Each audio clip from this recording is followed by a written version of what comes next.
Mbak Betty, sejak diangkat, sejak ketemu Presiden, sampai sekarang, apa saja yang dibuat oleh pansel ini? Baik, kita diangkat pada hari Senin, ketemu Presiden itu hari Senin sore. Langsung kita rapat sampai malam, Selasanya juga kita rapat. Kita sekarang mulai menggalang masukan. Ya, menggalang masukan kemana saja? Kita mengundang mantan pansel yang lalu. Pansel yang lalu. Yang pertama, kedua? Kedua dan ketiga. Oh, kedua dan ketiga.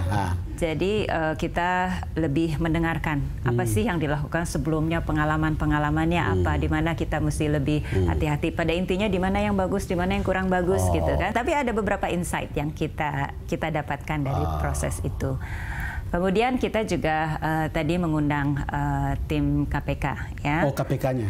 Untuk kita mempelajari seperti apa situasinya sekarang dari dalam. Satu hal yang menarik juga, tim kajian, tim litbang dari KPK itu sudah membuat kajian tentang profil kompetensi dari pimpinan KPK yang dibutuhkan.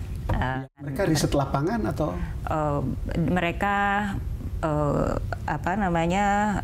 menginterview dari pimpinan KPK jilid 1, jilid 2, jilid 3, kemudian di pegawainya juga, jadi dari beberapa, dan kemudian kajian literatur, ya. Dari situ mereka mendapat kesimpulan, ini loh profil pimpinan KPK yang dibutuhkan, ya. Ada 17 kompetensi. Itu masukan buat kita, ya. Kita akan bertemu dengan mantan komisioner KPK.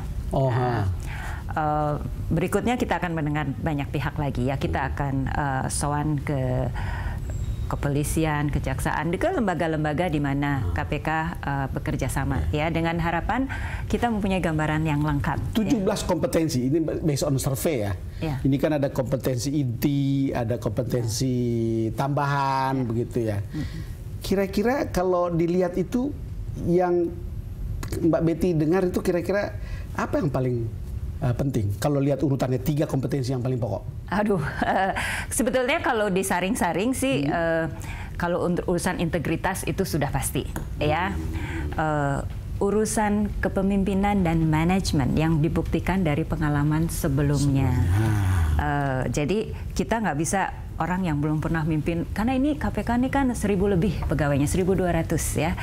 Mengelola orang seperti itu dan mempunyai karakteristik yang khusus. Mereka itu sangat kompeten, punya otonomi yang tinggi, punya idealisme yang tinggi, kemudian lebih kolegial, ya.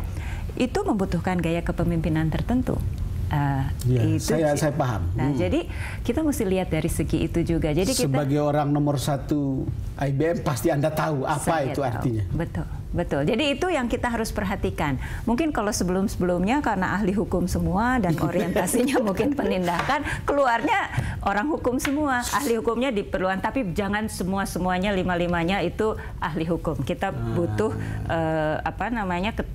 kompetensi-kompetensi yang lain untuk dimiliki oleh 5 pimpinan KPK.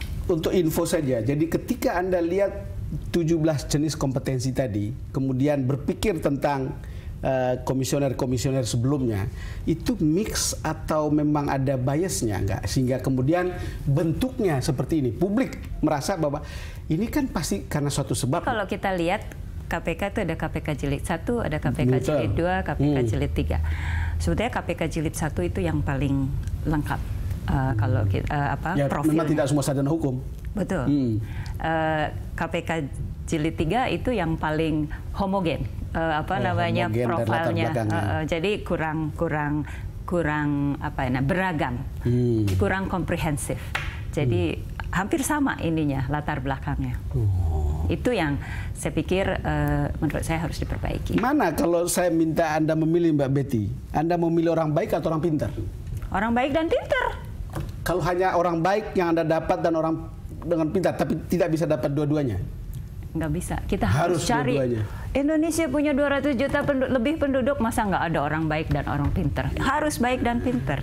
Emang pasti bisa dapat, tapi apakah punya keberanian kalau lihat KPK seperti ini? Nah, itu perlu diketuk hatinya. Ini bukan sekedar pekerjaan, ini adalah suatu perjuangan. Dari paradigma berpikir bahwa ini dulu duduk di sebuah lembaga yang orang menganggapnya super body, dan kemudian menjadi lembaga yang sebetulnya tidak seperti itu lagi. Ini kan mindset atau paradigma baru. Saya pikir bukan super body-nya yang penting. Yang penting itu adalah tujuannya tercapai, ya kan?